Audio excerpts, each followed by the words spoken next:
Bom dia a todos. Trago um abraço bastante fraternal dos irmãos espíritas ali da pontinha da Bahia, quase capixaba, né?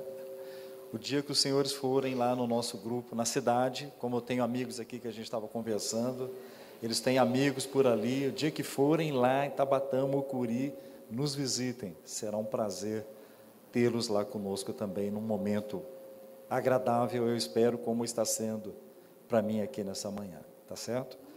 De minha parte, eu quero dizer que grande bênção por ter vida, saúde, a disposição de ter saído lá da Bahia, estar aqui, e a alegria de mais uma vez retornar a essa casa, e juntos, o Vigílio falou que é até meio-dia, é isso mesmo?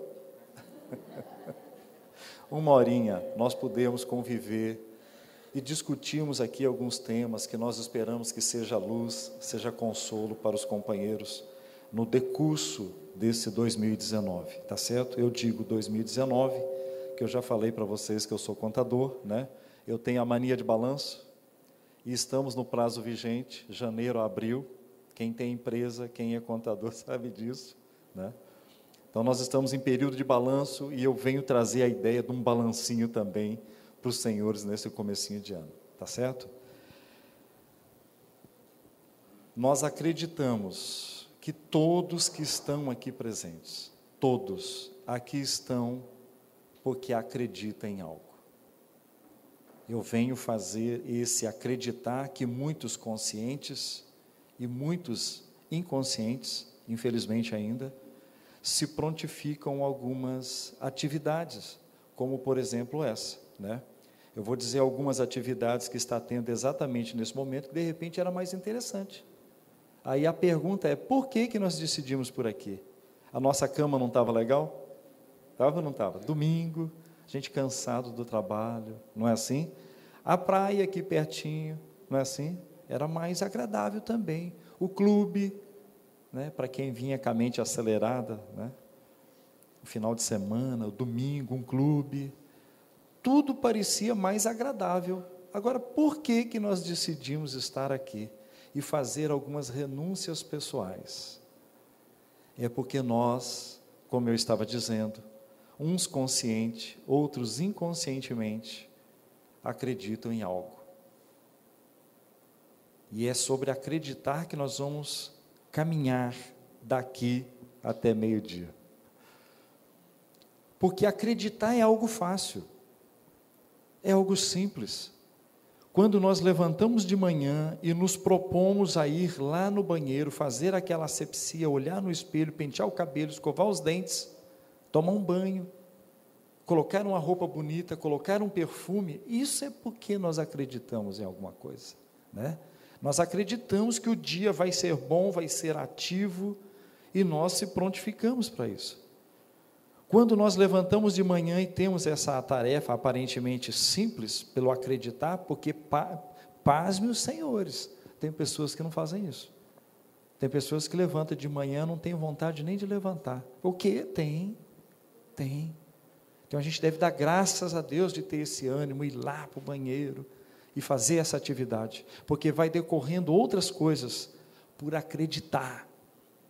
Quando eu saio para o meu trabalho, porque eu acredito que os meus empregadores, ou os meus fornecedores, quem tem empresa, né? Quando chegar ali, no mês subsequente, quem é colaborador, entre o dia 5 e o dia 8, né?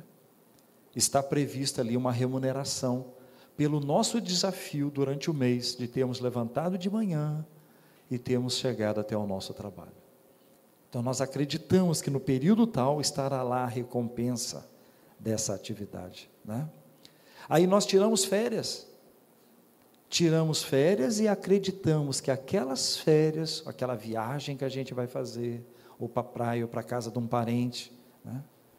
Eu tenho netos, né? Então quando eu tiro férias eu já penso nos netos, e visitar os netos. Quem é avô sabe disso. Pensou em férias, neto. É a primeira coisa. Aí depois, pensa-se outras situações, né? Mas por que que nós fazemos isso? Porque nós acreditamos em algo. Quando alguém está trabalhando, ele pensa, puxa vida, eu vou melhorar meu ganho, eu vou montar uma empresa. Quando ele pensa em montar esse negócio, é porque ele acredita numa melhora. Ele acredita na economia, acredita no país, acredita no know-how que ele vai tentar desenvolver. Então, o ser humano é formado por acreditar em algumas coisas. Quem não está se sentindo bem é porque está perdendo essa capacidade de ser humano, de acreditar em alguma coisa. Nós devemos acreditar, nós devemos, porque é isto que move as nossas ações, as nossas energias, e dependendo do jeito que nós impomos essas energias e essas ações, vai definir num futuro, para uns mais próximo, para uns mais adiante, vai definir o grau de felicidade que nós vamos ter. Se nós formos mais felizes, é porque nós nos aplicamos mais nesse acreditar. Se nós formos menos felizes, é porque não acreditamos tanto naquilo que nós estamos fazendo. Essa é a inicialidade que a gente tem que começar a pensar daqui para frente. E dessa vez, quem não é espírita aqui, me perdoe, mas a minha fala vai para espírita, tá? Nós estamos numa casa espírita, né? Num momento espírita, então nós vamos falar para espírita, tá? Quem não for, me perdoe, tá certo? E sendo espírita, nós temos obrigações maiores do que a grande maioria das pessoas. Partindo desse pressuposto que acreditar é do ser humano, inerente à religião, à filosofia, a credos. O acreditar é do ser humano. Mas então, quando adentramos na proposta espírita, nós temos que ir além de acreditar. E eu vou usar uma frase do salmista Davi, que diz assim para aquele que só quer acreditar, que é coisa comum. O salmista Davi tem uma fala, há mais ou menos 280 anos, há 400 anos, antes de Jesus nascer. Ele já dizia isso aqui: maldito o homem que confia no homem. Aí a ideia parece simplista, porque parece que Davi estava querendo dizer que nós não devemos confiar em ninguém, né? E não era essa a proposta. Ele queria falar de nível, mas naquele tempo, como não existia psicologia, não existia ainda a filosofia bem definida, ele tinha que falar por cima, para as pessoas entenderem. Então ele não falava para a gente não confiar nas pessoas, ele falava de nível de confiança. Quem aqui confia no Pai? Todos, não é assim? Todos. Porque o ditado popular é que o pai é o nosso primeiro herói, não é assim? Só lembrar quando era criança, o pai é o nosso primeiro herói. Né? E a gente confiava no pai. Quantas famílias no decurso dessa caminhada, dessa jornada, o pai não adotou outra família? Quantas? Entenderam do que Davi estava querendo dizer? Quantas pessoas, para montar um negócio, confiou no presidente, confiou na economia, e quantos não deram certo? Quantos? Quantos não fizeram consórcios, casamentos, porque achava que a vida dele estava ali, naquela situação, e no decurso da jornada, descobriu, às vezes ele mesmo descobriu que não era aquilo, ou o parceiro descobriu, não era aquilo, eu tenho como melhorar, e decidiu ir por outro caminho. Quantos? Quantos não confiaram nos filhos que criou, que zelou, que educou, que evangelizou, que levou para a casa espírita? E aí, quando esse filho cresceu, numa hora assim que mais precisava, o filho votou contra um posicionamento. Entenderam o que Davi quis dizer? Era de nível, de nível de credibilidade, de nível de acreditar.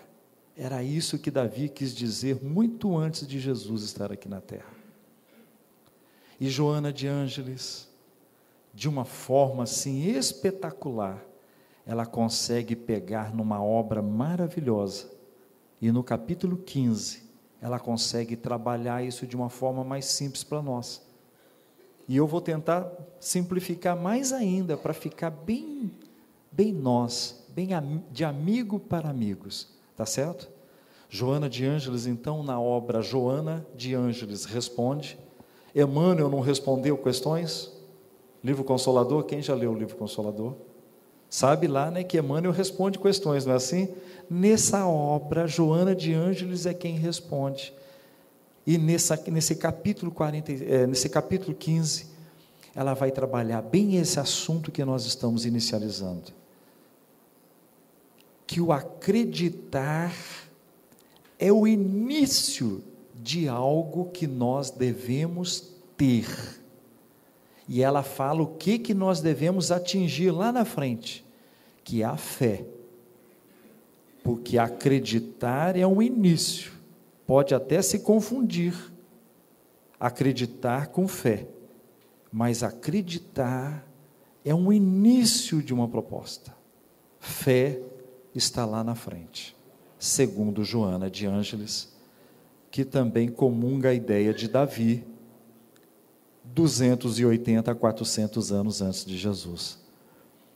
E nós, por não entendermos essa concepção de acreditar e de ter fé, nós ainda padecemos, mesmo sendo espírita. Não quer dizer que espírita é blindado, tá, gente? Não quer dizer que o fato de ser espírita não vai acontecer situações. Eu gostaria de lembrar uma das temáticas da doutrina espírita, para a gente continuar o assunto, é que nós vivemos num plano de provas e expiações. Não é assim? E se estamos num plano de provas e expiações, nós estamos sujeitos a essas provas e essas expiações do mesmo jeitinho que todo mundo. Mas a proposta da doutrina espírita é que nós, entendendo de certas coisas, nós vamos oportunizar, passar por provas e por expiações como todo mundo, mas sofrer menos. Entenderam? Então, o fato de ser espírita não quer dizer que nós estaremos isentos das dificuldades do mundo. E eu quero lembrar os senhores também de uma palavra de Jesus. E ele disse assim: vós sereis levados ao matadouro todos os dias, como ovelhas. Entenderam? Jesus também nunca prometeu que quem fosse cristão, quem fosse espírita, ia acabar os problemas. Ele nunca prometeu isso. Agora, existem mecanismos para nós sofrermos menos. E Joana de Ângeles fala que tudo começa pelo acreditar. Estão entendendo por que os senhores vieram aqui hoje? Porque acreditavam em alguma coisa.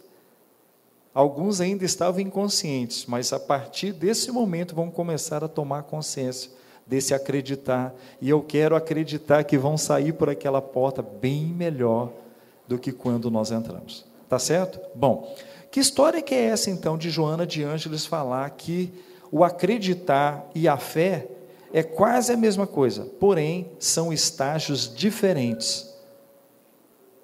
O acreditar é o início de tudo.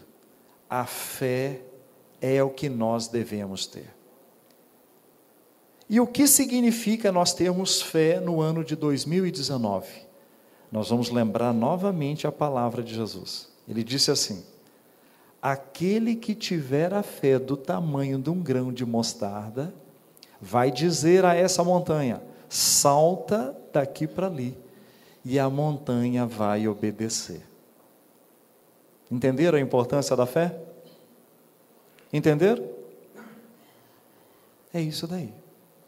É isso que nós temos que aprimorar então. Sair do âmbito do acreditar e partirmos para a fé. Ainda que ela seja pequena, segundo Jesus, nós vamos poder operar algumas situações que vai ser vantajosas para nós. Como, por exemplo, quem aqui presente não gostaria de mudar o estado de uma molécula nossa, de um átomo? Quem não gostaria de fazer isso? E já eu vou dizer o que significa isso. Gostaríamos ou não gostaríamos? Gostaríamos, não gostaríamos?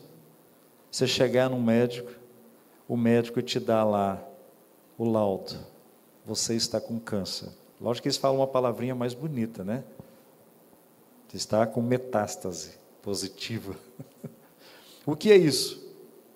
São átomos ou moléculas em desestruturação. Vocês já pararam para pensar se a gente pudesse dizer para essa molécula que foi detectada num exame, eu dizer para ela, você se reconstrua, se organize, se equilibre e se harmonize. E a molécula obedece. Você volta no médico uma semana depois. E adeus metástase. Quem não gostaria de fazer isso? Não gostaria? Você chegar para um filho seu, para um irmão seu, para uma mãe sua, um pai seu que está com essa problemática. Ele não tem a força dessa forma que nós estamos propondo. Mas você chegar para ele e dizer assim, eu acredito que você pode, embora você esteja dizendo que não, mas eu acredito. E eu não tenho nada, mas o que eu tenho, eu vos dou. E a pessoa, a partir desse ato, ela reconstrói a molécula dela, o átomo dela. Ela volta no médico. Adeus metástase. Quem não gostaria disso, gente? Quem não gostaria de pegar um livro, vamos pegar um livro difícil, o livro de Gênesis. Muita gente não usa fazer a leitura do livro de Gênesis, porque realmente ele é complexo. Nós aconselhamos a fazer o grupo, estudar o livro com um grupo, que é mais fácil o entendimento. Quando eu estou com várias cabeças pensando em torno do mesmo assunto. Vamos pegar o livro de Gênesis. Quem não gostaria de pegar o livro de Gênesis, ler ele? Vou falar assim, eu vou tirar o dia hoje, ao invés de eu dormir, ao invés de eu ir para a praia, eu vou pegar esse livro e vou ler ele. E a hora que eu terminar esse livro, eu entender tudo. Quem não gostaria de ser assim? Eu estou falando do livro de Gênesis, vocês pensem. No livro que vocês quiserem. Quem não gostaria de ser dessa forma? Quem não gostaria aqui de saber o dia da morte? E quando soubesse, nós temos receio, porque a gente não entende como que será depois. Que nós pensamos que a verdadeira vida é aqui, né? Mas nós temos notícias de irmãos felizes lá do outro lado, que falaram que não tem nada que compare o outro lado com aqui. Então, o nosso receio é desconhecimento. Quem não gostaria de saber qual é o dia e se preparar, deixar tudo organizadinho, tudo tranquilo, e com aquela serenidade, colocar aquela roupinha, já ficar no jeito e tchau, para quem fica. Eu vou com Deus, vocês fiquem com Deus. Quem não gostaria de ser dessa forma? E ainda saber para onde que vai, porque o nosso medo é, nós não sabemos para onde nós vamos. Lembra das máscaras que a psicologia fala? Por que nós temos medo de morrer? Porque a gente vive de máscara. Aqui na casa, vocês viram o jeito que eu cheguei, né? Eu gosto de falar de mim, aí vocês entendam vocês, tá? Vocês viram o jeito que eu cheguei aqui? Abracei todo mundo, olhei nos olhos de todo mundo, quem se aproximou de mim, não foi assim? Vocês acham que o Anderson é o dia todo desse jeito? É claro que não.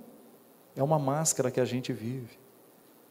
Claro que eu sou diferente lá no trânsito, é claro que eu sou diferente lá com a minha família, claro que eu sou diferente lá com os meus clientes. Entenderam, gente? Por isso que nós temos medo. porque nós não temos ainda o mesmo nível em todos os lugares. Por isso que na doutrina espírita, quando a gente vem para a casa espírita, o conselho é que nós, devagar, com calma, com tranquilidade, vamos deixando essas máscaras e adotando uma só. Do mesmo jeito que eu sou aqui na casa espírita, eu sei lá em casa, eu sei lá no meu trabalho, eu sei lá no trânsito, eu sei lá no clube, eu sei lá na praia. Essa é a ideia. Essa é a ideia. Por quê? Porque isso vai nos trazer tranquilidade, que a hora que chegar o nosso momento, nós vamos ser autênticos, não vamos? O nosso medo é porque a gente finge.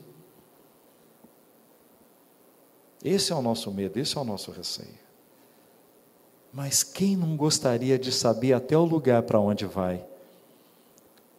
E de saber quais são os amigos que já estão lá ansiosos esperando nós. Nós aqui estamos com medo de desencarnar, não é assim? E eles lá estão ansiosos, os nossos amigos de verdade. Se vocês acham que tem amigo aqui de verdade, vocês não sabem os amigos que estão lá do outro lado esperando nós. Vocês não fazem ideia do amor, do sentimento real, verdadeiro, que eles voltam a nós. Tem muitos de nós aqui, nesse salão aqui, que não tem um amigo de verdade.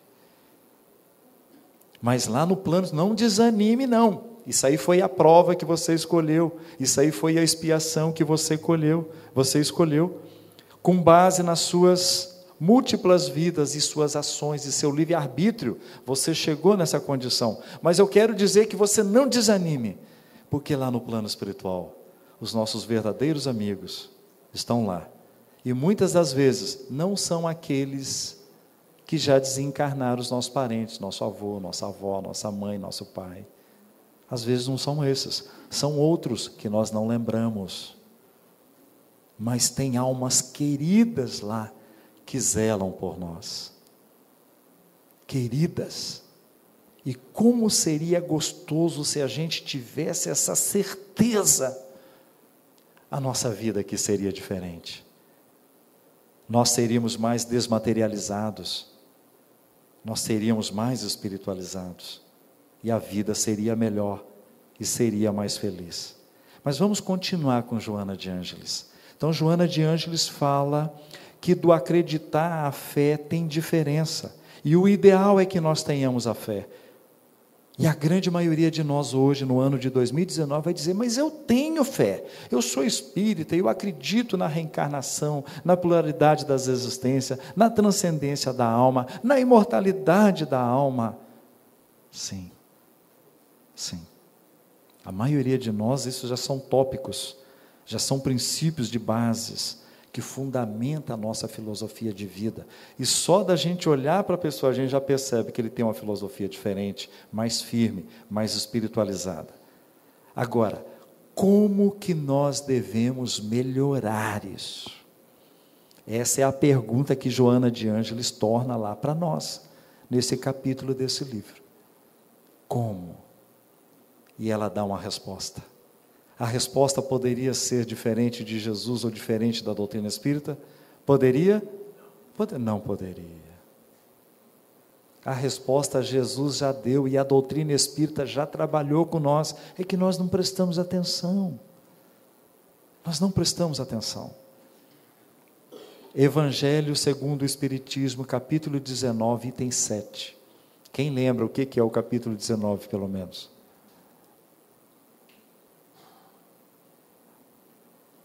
É a nossa fala de hoje aqui, né? A fé que transporta montanhas, né? Esse é o título. No item 7, Kardec deixa um jargão. O que é um jargão? Jargão é uma frase que colou, não é assim? Kardec deixa um jargão explicando o que Jesus quis dizer lá com aquela fala. Aquele que tiver a fé do tamanho de um grão de mostarda, dos menores grãos, ou seja, das menores fé.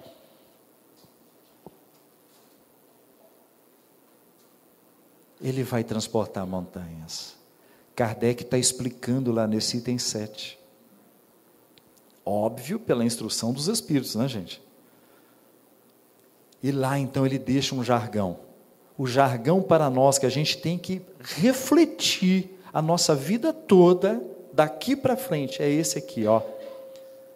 A verdadeira fé é aquela que pode encarar a razão face a face em todas as épocas da humanidade. Entenderam? Então a gente tem que sair do acreditar, que é do ser humano comum isso, e passarmos para a fé. Agora, qual a fé? A fé pautada na razão. O que isso quer dizer? Vocês querem ver só? Vou dar pequenos exemplos para a gente avançar, né? Que eu nem entrei no meu assunto ainda, tá, gente? Estou querendo chegar lá. Por isso que eu falei até meia-noite. Só para a gente sorrir um pouco, descontrair, tá bom? Quantos de nós aqui presentes nesse salão, hoje espíritas, graças a Deus, não acreditamos durante milênios que Moisés abriu o Mar Vermelho para a turma passar? Depois de uma prece fervorosa, o mar se abriu, os egípcios passaram, o povo passou, e quando veio o exército egípcio, ele fez outra prece, agora dessa vez para os caras se dar mal, né? A hora que eles estavam passando, as águas vieram e... Quantos de nós não acreditou nisto por milênios? Quantos de nós? Quantos de nós? Aí veio a razão e trouxe para nós a lógica. Moisés não abriu o Mar Vermelho. Ele sabia o momento exato de quando as marés ficavam baixas no Mar Vermelho. Ele sabia. Os espíritos intuindo ele também do local, o canal mais fácil, e aí eles passaram. A razão já mostra isso para nós. Nós lá em Mucuri, nós temos um exemplo muito clássico, que é numa praia muito próxima ali, chamada Nova Viçosa, que é uma cidade, né? Em Nova Viçosa tem umas ilhas. Dependendo do horário e da lua, você atravessa de a pé. Mas dependendo do horário que você voltar, você já não volta mais. Você já não volta mais, você vai ter que voltar de barco. Entenderam o que Moisés fez? A razão já mostrou isso para nós. Desmereceu Moisés em alguma coisa? Mas já nos trouxe a ideia real de como que aconteceu aquela passagem. Entenderam? Eu vou mais além. Quantos de nós, a nossa fé já não foi pautada de que Jesus chegou lá no túmulo de Lázaro, Lázaro estava morto já há 3 dias, segundo os historiadores, até cheirando mal ele já estava. E Jesus chega lá, na beirada do túmulo, e diz o nome dele: Lázaro, venha para fora.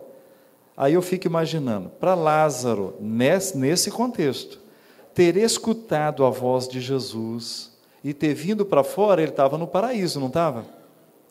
Estava ou não estava? Estava no paraíso, é para ele ouvir a voz de Jesus, né? Aí ele estava lá no paraíso já, 3 dias, quase 3 dias lá, ele ouve a voz, o mestre está me chamando, deixa eu voltar. E voltou. Corajoso ele, né? Quem está no paraíso vai querer voltar? Vocês já ouviram alguma pessoa que teve aquela experiência de quase morte? Já viram ou não? A pessoa que teve, tem pessoas e tem pessoas, né, gente? Tem pessoas que teve aquela experiência de quase morte e foi uma experiência boa. Mas o caso que aconteceu com Lázaro é a letargia. Eu vou chegar lá, calma, você não estrague a minha história. Vou chegar lá.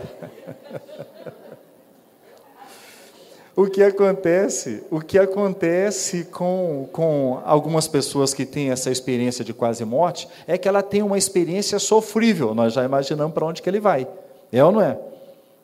Aí quando ele volta, ele lembra, oh meu Deus, deixa eu melhorar meu status aqui, meu moral, né? Porque senão eu vou lá para aquele lugar. Mas tem pessoas que têm uma experiência tão agradável, que eles mesmos dizem, eu não queria voltar. Por quê? Ele foi num lugar bacana. Ele foi num lugar legal lá e falou, ó, não quero voltar não, esse negócio de trabalhar, de estudar, de ser responsável por isso, pagar água, luz, pagar isso, pagar aquilo. Ah, não, chega. Né?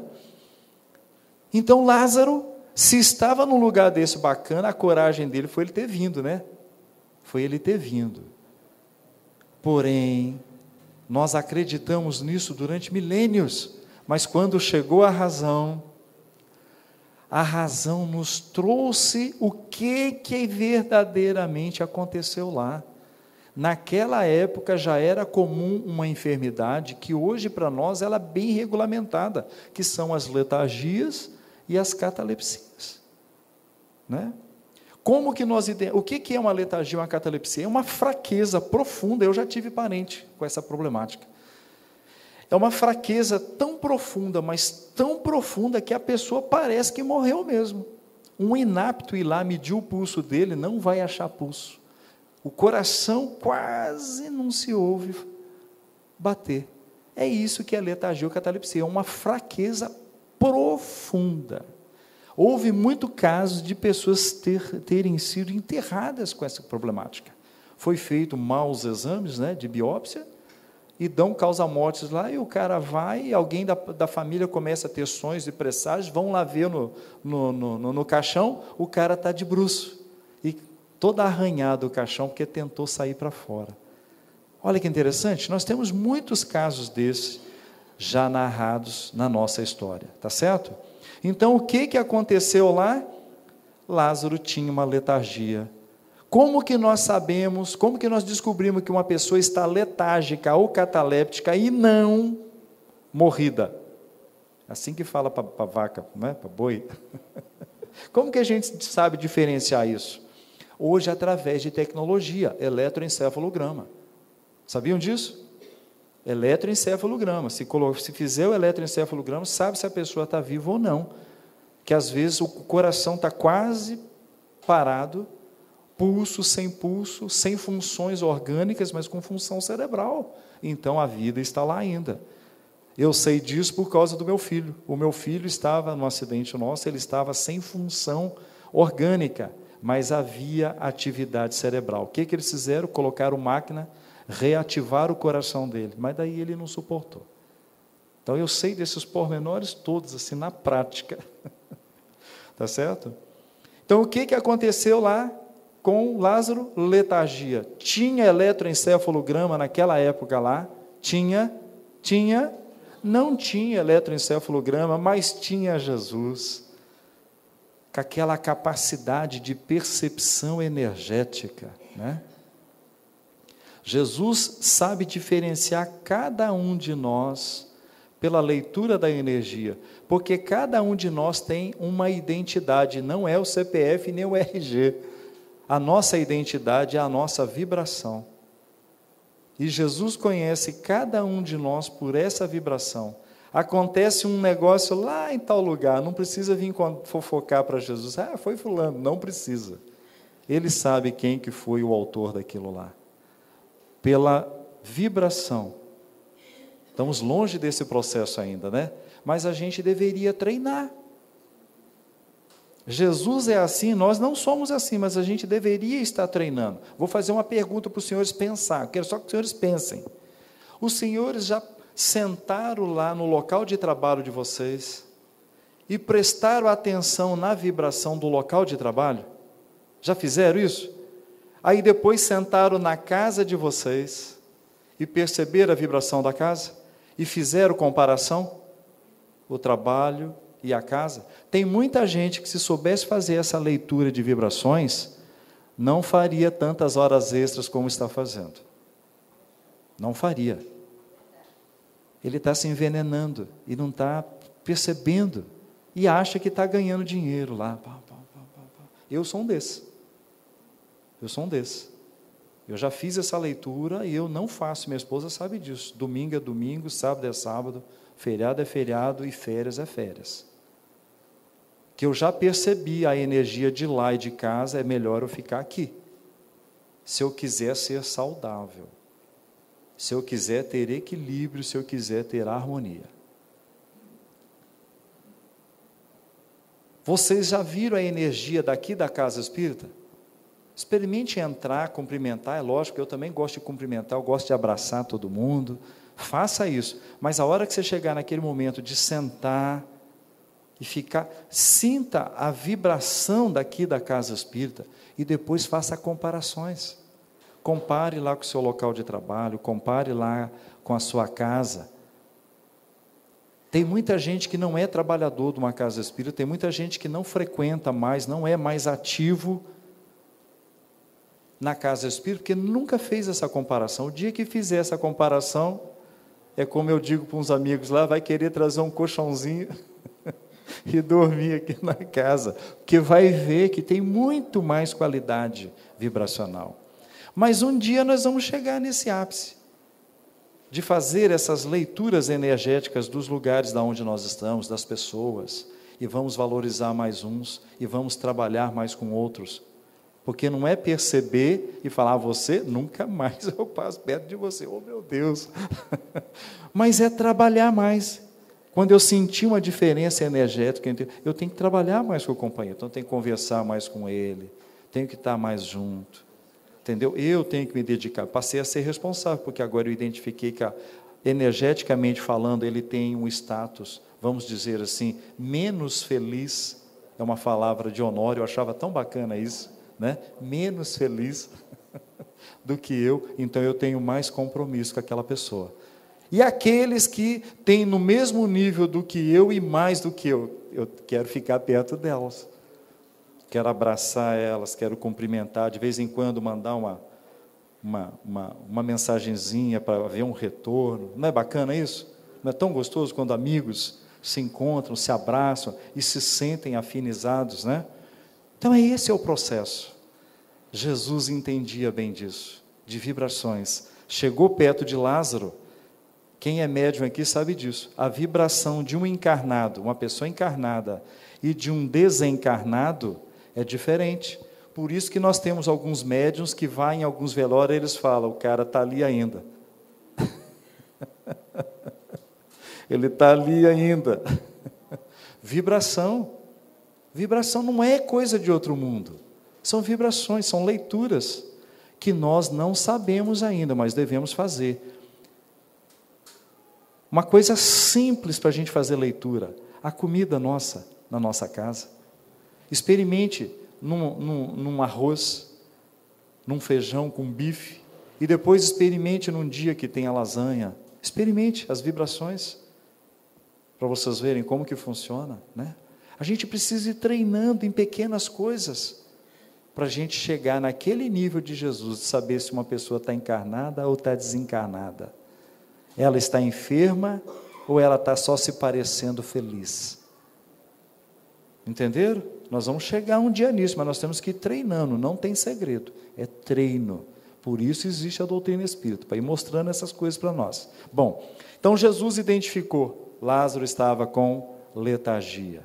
Era simples, mas nós acreditamos milênios pela fé que Jesus ressuscitou Lázaro da morte.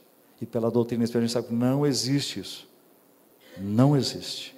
São mecanismos que nós desconhecemos quando acontece isso. Tá certo, gente? Então a fé verdadeira, segundo Kardec, segundo os Espíritos, segundo a doutrina dos Espíritos, é para a gente buscar a razão em todas as coisas, buscar o entendimento de porquê, e sempre existe um porquê, sempre. Então a razão é o nosso foco atual, e para se obter razão, o que nós devemos ter? Conhecimento. Salomão, um dos grandes sábios da antiguidade, segundo Jesus, ele já dizia para nós, buscai o conhecimento com todas as suas forças, mais do que o ouro, mais do que a prata. Infelizmente a gente faz o contrário, né? A gente busca mais o ouro, mais a prata e vai deixando a sabedoria um pouco para lá. Mas a sabedoria deveria ser o esforço maior nosso. Nós deveríamos gastar mais energia em buscar a sabedoria. Aí veio Jesus falou diferente, né? Jesus falou diferente. Falou diferente? Não, falou a mesma coisa. Olha aqui só para vocês verem. E quando conhecerdes a verdade vos libertará. Ó, a sabedoria lá de novo, ó. Aí veio a doutrina dos Espíritos, o Consolador prometido. E aí? Eles falaram diferente então? Eles falaram diferente? Não. Frisaram a mesma frase. Amai-vos. Porque esse é o princípio da nossa felicidade, amar. E amar, segundo Divaldo Pereira Franco, não é ser amado. A maioria de nós está cobrando ser amado. Mas não foi isso que Jesus falou. Jesus falou para nós amarmos, independentemente se o outro ou os outros nos amam. Porque não importa se eles nos amam. O que importa para o nosso crescimento é se nós amamos.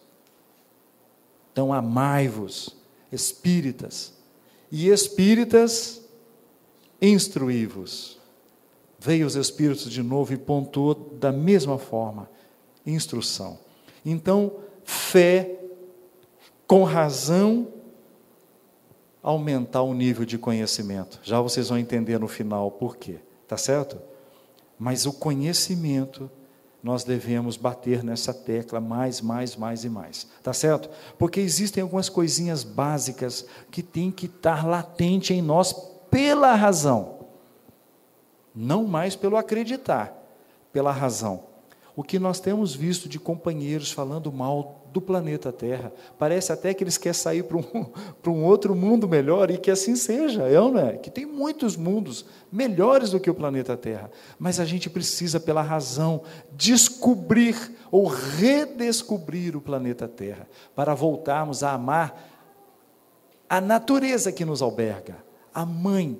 Se nós pudermos dizer que espiritualmente nós temos uma mãe, espiritualmente a mãe nossa é o planeta Terra.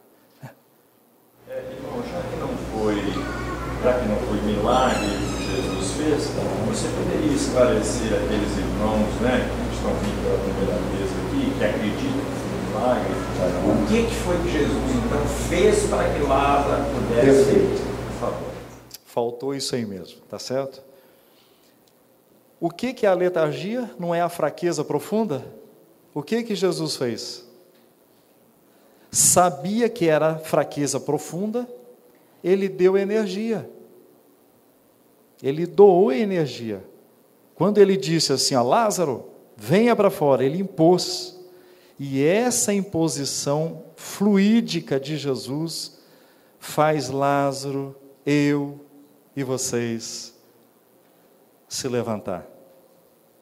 Bacana, né? Sem segredos. Não houve mistério nenhum ali. Ele doou energia. Assim como quando a gente entra na salinha do passe, você entra lá preparado para receber, e tem alguém lá dentro que está preparado para doar.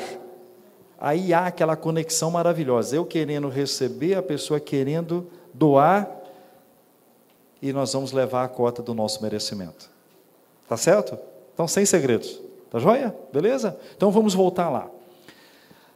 Para nós amarmos o planeta Terra e vivermos uma vida feliz e mais alegre aqui, nós temos que conhecer melhor o planeta.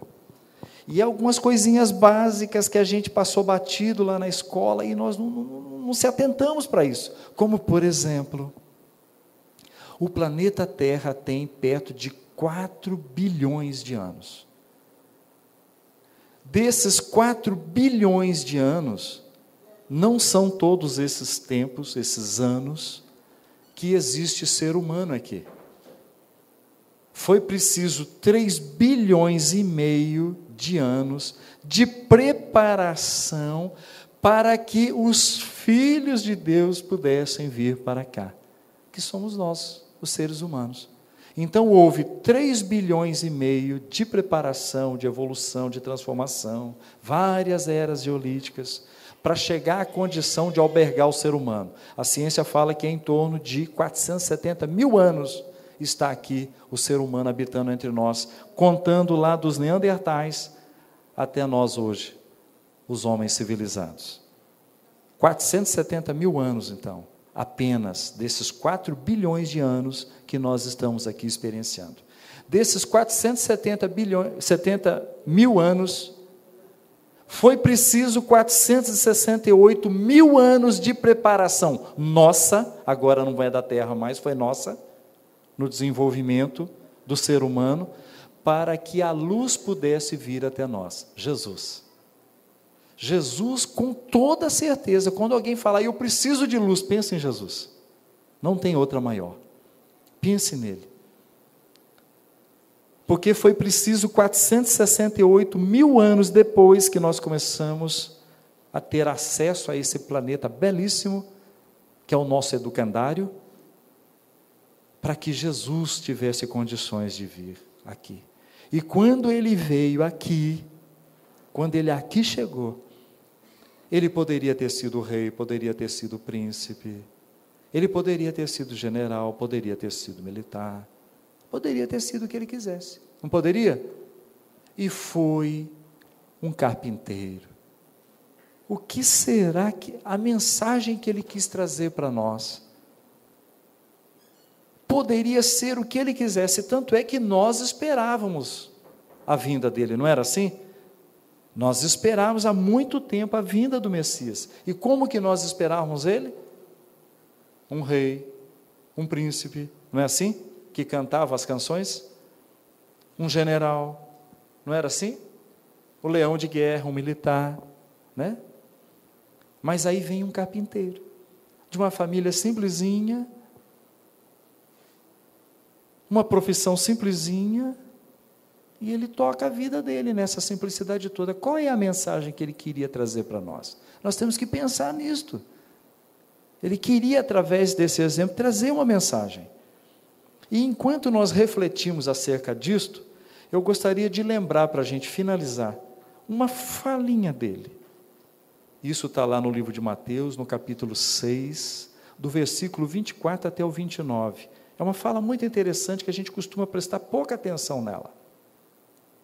Ele começa falando assim no 24: não se pode agradar a dois senhores, ou haverá de agradar a um e desagradar a outro, ou agradar a outro e desagradar a um. Portanto, não se pode agradar a Deus e a Mamon. A tradução de Mamon do grego é dinheiro. Então, trazendo para o popular, Jesus quis dizer, não se pode agradar a Deus e ao dinheiro ao mesmo tempo. Não vou falar sobre isso, porque vocês lembram que o ano passado eu vim cá e falei sobre isso. Vocês lembram disso? Eu aprimorei meu estudo. Então não vou falar sobre isso. Mas eu vou falar o que ele diz na sequência. Porque tem tudo a ver com essa manhã e com o que nós estamos falando aqui, com Joana de Ângeles e com fé. A partir do versículo 25, lá do capítulo 6, ele começa a dizer assim: por que vós andais preocupados com o que comer, com o que beber e com o que vestir? Por quê? Por acaso a vida não é mais do que o alimento, e o corpo não é mais do que o vestuário? Por que andais preocupados com o que comer, com o que beber, com o que vestir? Olhai os pássaros dos céus. Eles não semeiam, eles não colhem, eles não guardam em celeiros, mas nem por isto o Pai os deixa de prover as suas necessidades. Por que andais preocupados com o que comer? Por acaso vós não valeis mais do que os pássaros? Olhai os lírios do campo. Eles não plantam, eles não colhem, eles não fiam e nem tecem, mas nem por isso o Pai os deixa de prover as suas necessidades. Por que andais preocupados com o que vestir? Em verdade, eu vos digo que nem mesmo Salomão, no alto da sua sabedoria, ele foi muito rico, tá? Salomão, conseguiu se vestir como um lírio do campo. Por que andais preocupados com o que vestir? Portanto vos digo, buscai primeiro as coisas do reino de Deus e as suas consequências, que as outras coisas vos serão acrescentadas. Eu vou repetir esse finalzinho. Portanto, buscai primeiro as coisas do reino de Deus e as suas consequências, que as outras coisas vos serão acrescentadas. Eu dei uma volta gigantesca para fazer uma pergunta para os senhores, e os senhores vão responder daqui para frente, não precisa responder para mim. A pergunta é: a fala de Jesus era para a gente buscar primeiro o reino de Deus e as suas consequências, que as outras coisas não seriam acrescentadas. Nós estamos fazendo isso ou nós estamos invertendo o que o Cristo falou? Nós estamos correndo primeiro atrás das coisas materiais, do que comer, do que beber, do que vestir, do que andar, que as necessidades hoje são outras, né? E se sobrar tempo, aí eu busco as coisas espirituais. Pensemos, só pensem. Para aqueles que estão fazendo o contrário do que Jesus falou, eu gostaria de dizer: você vai trabalhar demais, e você vai ficar rico sim, porque o trabalho traz riquezas, traz divisas, mas vai ficar tudo aqui, milhões, vai ficar aqui, e às vezes vai ficar para quem você não quer. Para quem você não quer, é para ele que vai ficar. Você acumulou aqui e vai voltar para o plano espiritual miserável. Porque o que Jesus queria dizer aqui não era para a gente não correr atrás das coisas materiais. A gente precisa trabalhar, precisa pagar as dívidas, não é assim? Não era isso que Jesus estava falando. Jesus queria dizer que existe outro estilo de vida que nós mesmos espíritas nem desconfiamos, que é a vida espiritual. Nós, na nossa vida cotidiana, como ser humano, nós não fazemos em média mais 5 refeições? Tem gente que faz mais, não é? Não é? Tem uns que faz uma só? Nós fazemos 5 refeições. Para que nós fazemos 5 ou mais refeições, ou menos refeições? Para quê? Não é para alimentar o corpo? Não é? Não é para alimentar o corpo, a gente ficar bem, ficar viçoso, ficar bonito, com saúde, não é assim? É louvável. Mas saiba que a alma também tem que ser alimentada.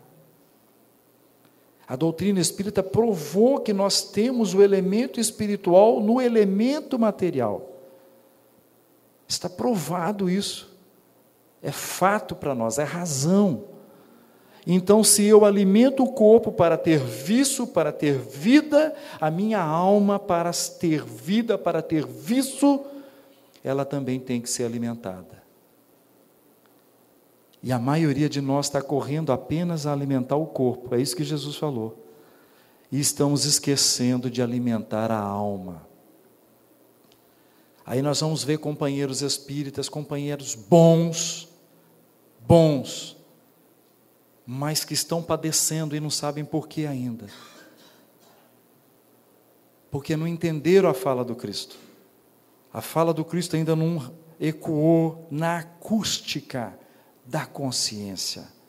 Ainda está no ouvido ainda. Tem que ir para a consciência essa fala do Cristo. Porque quando nós despertamos, espera aí, então é verdade, eu estou esquecendo do alimento espiritual.